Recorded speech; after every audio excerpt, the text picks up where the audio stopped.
Misir Ali unsolved, রোগভক্ষক Rauf মিয়া। মিসির আলী গুরুতর অসুস্থ। 231 নম্বর কেবিনে তাকে রাখা হয়েছে। শ্বাসনালীর প্রদাহ, নিউমোনিয়া, ফুসফুসে প্রাণী, একসঙ্গে অনেক সমস্যা। 5 জন ডাক্তারকে নিয়ে একটি মেডিকেল টিম তৈরি করা হয়েছে। মেডিকেল টিমের ভাষ্য হচ্ছে, মিসির আলী সাহেবের অবস্থা আশঙ্কাজনক। নিউ জেনারেশন অ্যান্টিবায়োটিক দেওয়া হচ্ছে, কোনো সুফল পাওয়া যাচ্ছে না। আমি দারুণ দুশ্চিন্তা নিয়ে 231 নম্বর কেবিন খুঁজে বের করলাম। ভয়ে ভয়ে দরজা খুলে দেখি মিসির আলী গম্ভীর ভঙ্গিতে বিছানায় বসা, তার হাতে বই। তিনি মন দিয়ে বই পড়ছেন। আমাকে দেখে বই বন্ধ করতে করতে বললেন, যে বইটা পড়ছি তার নাম উইন্ডোজ অব দ্য মাইন্ড। লেখকের নাম স্টিফেন গ্রে। বিজ্ঞানের নামে অবিজ্ঞানের ব্যবসা। এইসব বই বাজেয়াপ্ত করা দরকার, এবং এ ধরনের বইয়ের লেখকদের কোনো জনমানবহীন দ্বীপে পাঠিয়ে দেওয়া দরকার। তাদেরকে সেখানে খাদ্য দেওয়া হবে, লেখালেখি করার জন্য কাগজ কলম দেওয়া হবে। তারা কোনো বই লিখে শেষ করা মাত্র ক্যাম্প ফায়ারের আয়োজন করে লেখা পড়ানো হবে। আবর্জনা মুক্তি উপলক্ষে গাছ বাঁধানো উৎসব হবে।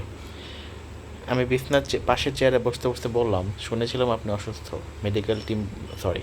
মেডিকেল বোর্ড বসেছে, অবস্থা আশঙ্কাজনক। মিসির আলী বললেন, গতকাল দুপুর পর্যন্ত অবস্থা আশঙ্কাজনকই ছিল, এখন পুরোপুরি সুস্থ। বাড়ি চলে যেতে চেয়েছিলাম, ডাক্তাররা যেতে দিচ্ছেন না। আমার অলৌকিক আরোগ্য লাভের ব্যাপারটা তারা বুঝতে পারছেন না। কিছু পরীক্ষা নিরীক্ষা করতে চান। আপনার ফলের ঠোঙায় কি আম আছে? আছে। কাউকে ডেকে 2টো আম দিন, কেটে এনে দিক, আম খেতে ইচ্ছা করছে। মারোয়ারিরা কীভাবে আম খায় জানেন? না। তারা তারা রাতে বাতি নিভিয়ে অন্ধকার ঘরে করে আম খায়। কেন? তারা হলো জৈন সম্প্রদায়ের। তাদের ধর্মগুরু মহাবীর যে কোনো ধরনের প্রাণী হত্যা নিষিদ্ধ করেছেন। আমে পোকা থাকলে সেই পোকা হত্যা করা হয়ে যাবে, কাজেই অন্ধকারে আম খাওয়া। 2-1টা পোকা অন্ধকারে যদি খাওয়া হয়ে যায়, সে দৃশ্য দেখা হবে না, কাজেই পাপও হবে না। আম কেটে মিসির আলী সাহেবকে দেওয়ার ব্যবস্থা করা হলো। তিনি আগ্রহ নিয়ে আম খাচ্ছেন। দৃশ্যটা দেখতে ভালো লাগছে। মরণাপন্ন রোগী দেখব বলে মানসিক প্রস্তুতি নিয়ে এসেছি, এখন দেখছি রোগীর স্বাস্থ্যেও আনন্দ ঝলমল করছে। আমি বললাম, মেডিকেল মিরাকল কীভাবে ঘটল? মিসির আলী বললেন, মিরাকেলের ব্যাখ্যা হয় না, ব্যাখ্যা হয় মিরাকল, আর মিরাকল থাকে না। ব্যাখ্যা হলে মিরাকল, আর মিরাকল হয় না। যাই হোক, ঘটনাকে ঘটেছে আপনাকে বলতে পারি, আমার জীবনে অনেক অমীমাংসিত রহস্যের একটি। বলুন শুনি। মিসির আলী বললেন, একটা শর্ত আছে। শর্ত পালন করলে শোনাবো। কী শর্ত?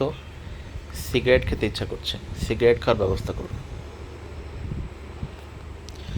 বারান্দায় দাঁড়িয়ে সিগারেট টেনে আসবো, ডাক্তাররা টের পাবে না। 1 প্যাকেট সিগারেট এবং একটি লাইটের ব্যবস্থা করুন। শরীর নিকটের জন্য অস্থির হয়ে পড়েছে। গল্প শোনার লোভে মিসির আলীকে সিগারেট কিনে দিলাম। মিসির আলী কেবিনে বারান্দায় দাঁড়িয়ে মহানন্দে সিগারেট টানতে লাগলো। একজন অ্যাটেন্ডেন্টকে দরজার সামনে বসে রাখা হলো। সে দর্শনার্থীদের বলবে, এখন ঢোকা যাবে না, রোগী ঘুমাচ্ছে।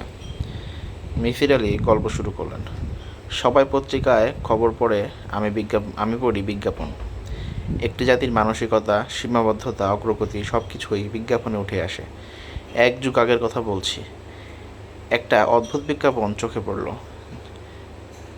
যে কোনো রোগ গ্যারান্টি দিয়ে আরোগ্য করি, আরোগ্য করতে না পারলে মাটি খাবো, রউফ মিয়া। বিজ্ঞাপনের নিচে ঠিকানা দেওয়া এবং একটি টেলিফোন নম্বর দেওয়া। টেলিফোন নম্বরের শেষে লেখা অনুরোধে। আমি টেলিফোন করে রউফ মিয়াকে ডেকে দিতে অনুরোধ করলাম। যিনি টেলিফোন ধরলেন তিনি ক্ষিপ্ত গলায় বললেন, ফাজলামি করেন? রউফ মিয়াকে ডাকা ছাড়া আমাদের কোনো কাজকর্ম নেই। আবার যদি টেলিফোন করেন, মা বাপ তুলে গালি দেব। আমি রউফ মিয়ার ঠিকানায় চিঠি লিখে তাকে ঢাকায় আসতে বললাম। রউফ মিয়া এলো না, তবে তার কাছ থেকে ছাপানো চিঠি চলে এলো। চিঠির শেষে রউফ মিয়া আঁকাবাঁকা হাতে দস্তখত। লোকটি যথেষ্ট গোছানো, তা বোঝা যাচ্ছে। চিঠির উত্তর ছাপিয়ে রেখেছে। চিঠিতে লেখা, জনাব জনাবা মিসির আলী, সম্ভাষণপূর্বক নিবেদন এই যে, আমার পক্ষে নিজ খরচায় আপনার কাছে যাওয়া সম্ভব নহে। রাহা খরচ বাবদ 100 টাকা মাত্র পাঠাইলে তড়িৎ ব্যবস্থা নেওয়া হইবে। রোগের জন্য আমার ফি নিম্নরূপ: জটিল রোগ 500 টাকা মাত্র, সাধারণ রোগ আলোচনা সাপেক্ষে। 70-এর বেশি বয়সের রোগী চিকিৎসা করা হয় না, হাড় ভাঙা রোগী চিকিৎসা করা হয় না, শিশুদের জন্য বিশেষ কনসেশনের ব্যবস্থা আছে, ছাত্রদের জন্য অর্ধেক কনসেশন। তবে হেডমাস্টার সাহেবের প্রত্যয়নপত্র লাগবে। ইতি আপনার একান্ত বাধ্যগত, রৌফ মিয়া। চিঠি পড়ে সঙ্গে সঙ্গেই আমি মানি অর্ডার করে 100 টাকা পাঠালাম।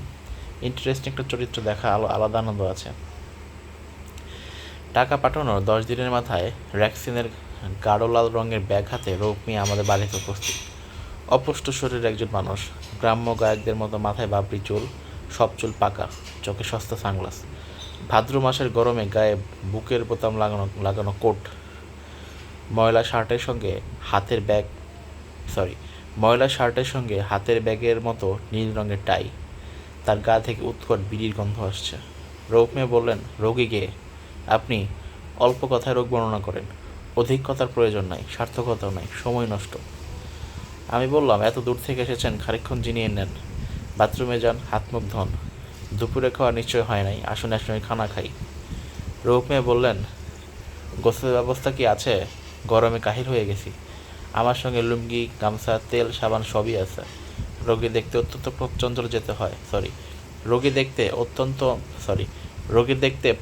অঞ্চলে যেতে হয়। সব ব্যবস্থা সঙ্গে রাখি, দাঁতের খিলাল পর্যন্ত আছে। আমি বললাম, গোসলের ব্যবস্থা অবশ্যই আছে, আপনি আরাম করে গোসল করুন, তাড়াহুড়ার কিছু নেই। রৌফ বললেন, অবশ্যই তাড়াহুড়া আছে, রাতে লঞ্চে করে চলে যাব ভোলায়, ভোলা থেকে কল পেয়েছি, বিশ্বাস না করলে আপনাকে চিঠি দেখাতে পারি। আমি বললাম, কেন বিশ্বাস করব না, অবশ্যই বিশ্বাস করছি, যান গোসল সেরে আসুন, সোজা চলে যান, ডান দিকে বাথরুম। রৌফ বললেন, একটা বিড়ি খেয়ে ঠান্ডা হয়ে তারপর বাথরুমে ঢুকবো।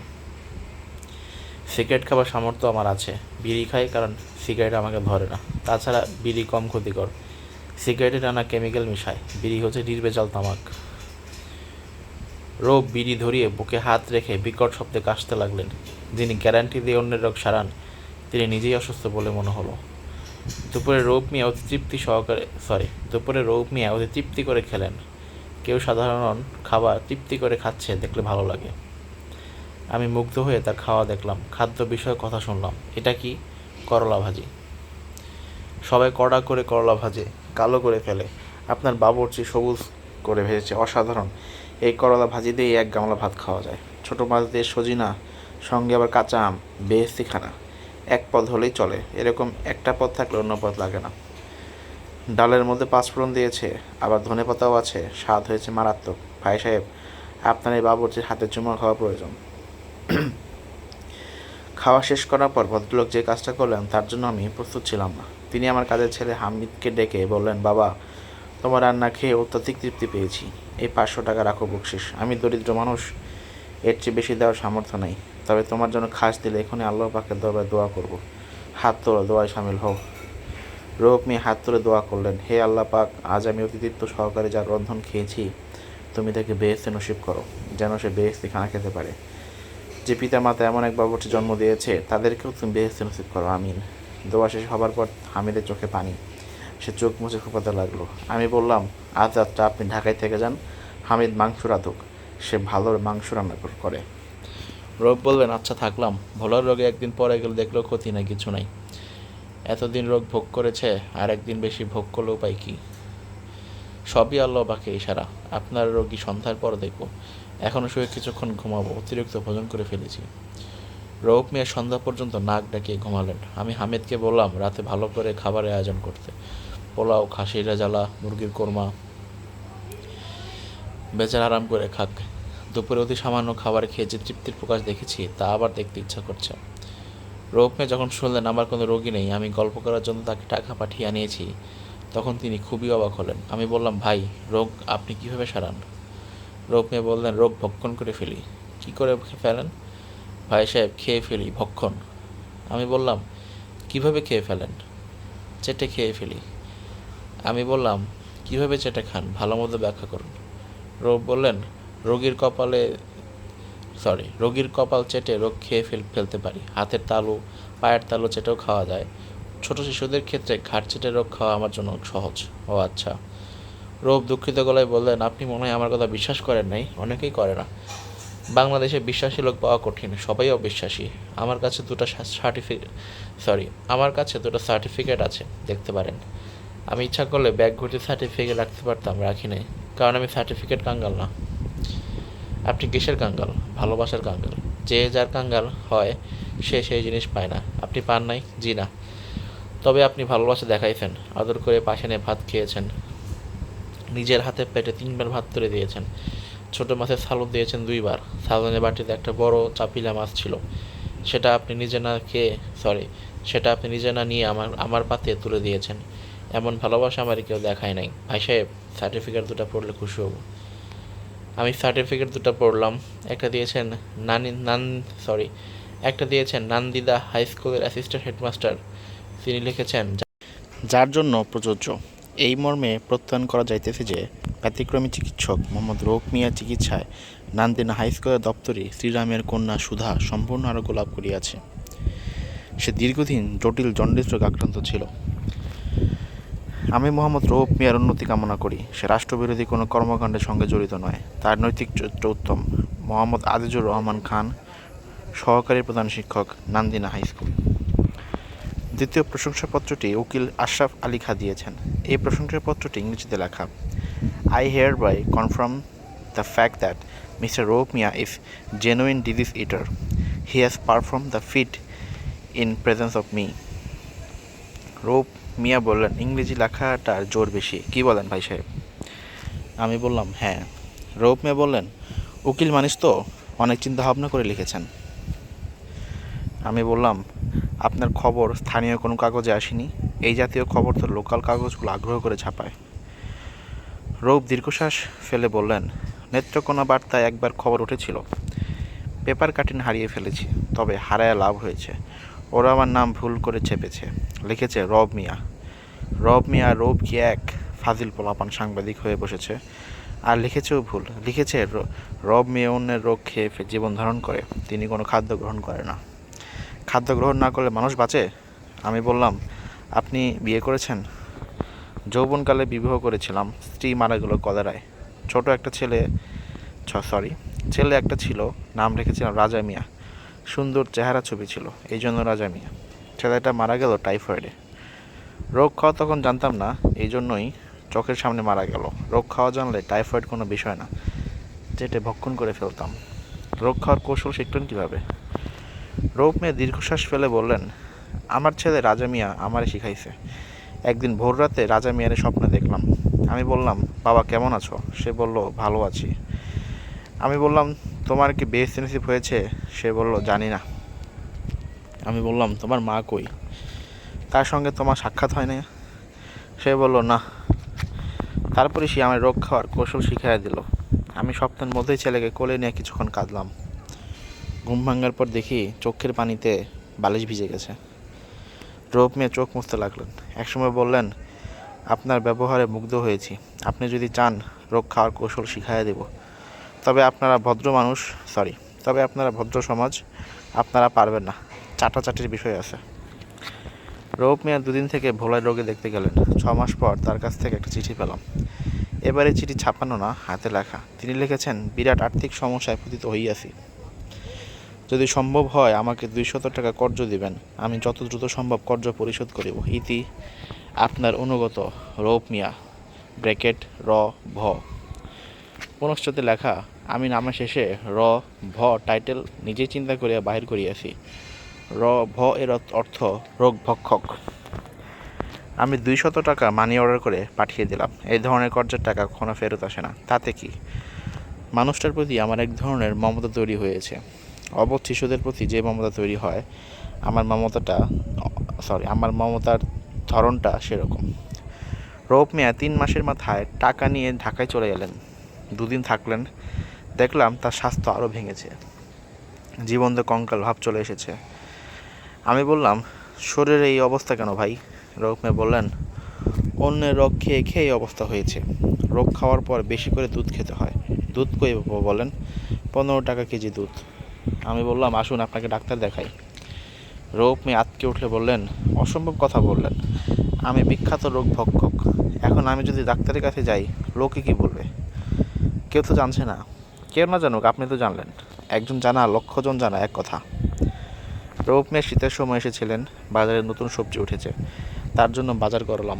হামিদ অনেক পথ রান্না করল, তিনি কিছুই খেতে পারলেন না। তিনি দুঃখিত গলায় বললেন, ক্ষুধা নষ্ট হয়ে গেছে ভাই সাহেব, মানুষের রোগ ভক্ষণ করে এই অবস্থা হয়েছে, যদি সম্ভব হয় 1 কাপ দুধ দেন। আমি বললাম, রোগ খাওয়াটা ছেড়ে দিন। রোগ বলল, নিজের ছেলে একটা বিদ্যা শিখাই গিয়েছে, মানুষ বিপদে পড়ে আমার কাছে আসে। ভাই সাহেব, কয়েকটা দিন আগে ছেলেটাকে স্বপ্ন দেখেছি, সে এখনও তার মারে খুঁজে পায় নাই, পরকালে বাপ মা ছাড়া ঘুরতেছে, দেখুন তো অবস্থা। রোগ মেয়ে হঠাৎ বড় বড় করে নিঃশ্বাস নিতে নিতে শুয়ে পড়লেন, তার মুখ থেকে খড়খড় শব্দ হতে লাগলো। আমি আপনার অ্যাজমা আছে নাকি? রোগ মেয়ে বললেন, আগে ছিল না, সম্প্রতি হয়েছে, একজনের হাঁপানি ভক্ষণ করে এই অবস্থা, আমাকে ধরে ফেলেছে। আপনার ছেলেটাকে একটু বলুন বুকে সরিষার তেল মালিশ করে দিতে, রসুন দিয়ে তেলটা গরম করতে হবে। আমি দীর্ঘ সময় তেল ঘষল। একসময় রোগ মিয়া ঘুমিয়ে পড়লেন। মিসির আলি থামলেন। আমি বললাম, আপনার রোগ মুক্তির পেছনে কি রোগভক্ষক রোগ মিয়ার কোনো ভূমিকা আছে? মিসির আলি বললেন, জানি না। এই চিঠিটা পড়ে দেখুন। হামিদ ভোরবেলা চিঠি দিয়ে গেছে। রৌফ মিয়া দেখতে এসেছিলেন। চিঠি লিখে বান্দরবন চলে গেছেন। মুরং রাজার এক আত্মীয় চিকিৎসার জন্য ডাক এসেছে। আমি চিঠি হাতে নিলাম। চিঠিতে লেখা, প্রাপক জনাব মিসির আলি, প্রেরক বিশিষ্ট রোগভক্ষক বাংলার গৌরব রৌফ মিয়া। জনাব, বান্দরবনের মুরং রাজার এক গাতি ভ্রাতা উল্লাকপ্রু সাহেবের চিকিৎসার জন্য অদ্য সকাল 11টায় রওনা হইব। ঢাকায় আসিয়া আপনার অসুখের কথা শুনিলাম। হামিদকে নিয়ে হাসপাতালে আসিয়া আপনার অবচেতন মুখ দেখিয়া মর্মে আঘাত লাগিয়েছে। বিশিষ্ট রোগভক্ষক বাংলার গৌরব যাহার কনিষ্ঠ বন্ধু এবং ভ্রাতাতুল্য, তাহার এই অবস্থা হইবে কেন? এই অবস্থা কেন হইবে?